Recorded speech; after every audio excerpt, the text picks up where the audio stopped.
कल्पना, जैसे कि आशंका थी, संसद की सुरक्षा पर सेंध को लेकर आज सरकार घिर गई और इसी को लेकर सदन में हंगामा किया गया। प्रश्नकाल शुरू होते ही विपक्ष ने हंगामा शुरू कर दिया।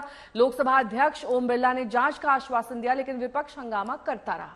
वहीं नेहा, रक्षा मंत्री राजनाथ सिंह ने भी जांच का भरोसा दिया और ये कहा है कि इस पर जांच हो रही है, लेकिन इन बयानों के बावजूद विपक्ष का हंगामा चलता रहा। हंगामे के बीच ही करीब 15 मिनट तक प्रश्नकाल चलता रहा, लेकिन बाद में स्पीकर ने कार्रवाई 2 बजे तक के लिए स्थगित कर दी।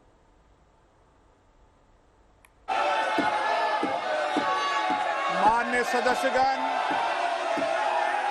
जो कल घटना घटी है उस घटना को लेकर हम सब चिंतित हैं और संसद की सुरक्षा की जिम्मेदारी संसद सचिवालय की होती है और हम सब जानते हैं ये सब संसद सचिवालय और क्षेत्राधिकार संसद के अंदर आता है, विशेष रूप से लोकसभा के अंदर आता है।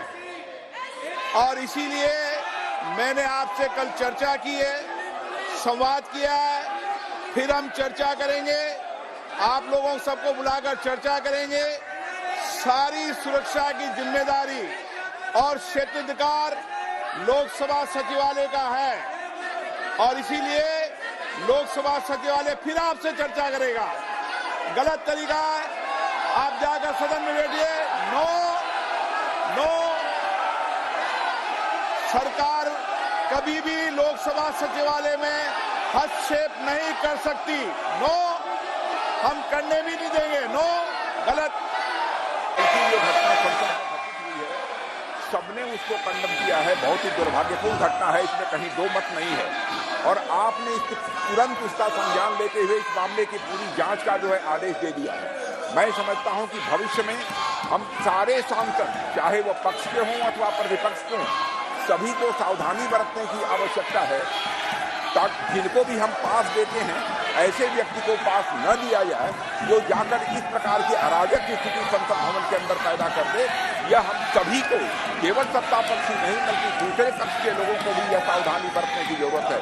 और आपने तुरंत संज्ञान लेकर इस मामले का, अध्यक्ष महोदय, आपने जांच का आदेश दिया है और अन्य भी जो प्रिकॉशन भविष्य में लिए जा सकते हैं वह लिए जाएंगे। और अध्यक्ष महोदय, आपकी जानकारी में मैं यह भी लाना चाहता हूं कि यह हमारा ये पुराना संसद भवन है, उसमें भी इस प्रकार से बराबर जो नारेबाजी की घटनाएं और पेपर फेंकना और तरह तरह की जंपिंग की घटनाएं पिछले जो हमारा पहले का पार्लियामेंट है उसमें भी पहले हो चुकी हैं। मैं समझता हूं कि सभी को मिलकर इस घटना को कंडेम करना चाहिए और जांच रिपोर्ट जो आपने दी है और साथ ही भविष्य में क्या क्या प्रिकॉशंस लिए जाने चाहिए इसका भी आपने निर्देश दिया है अध्यक्ष महोदय।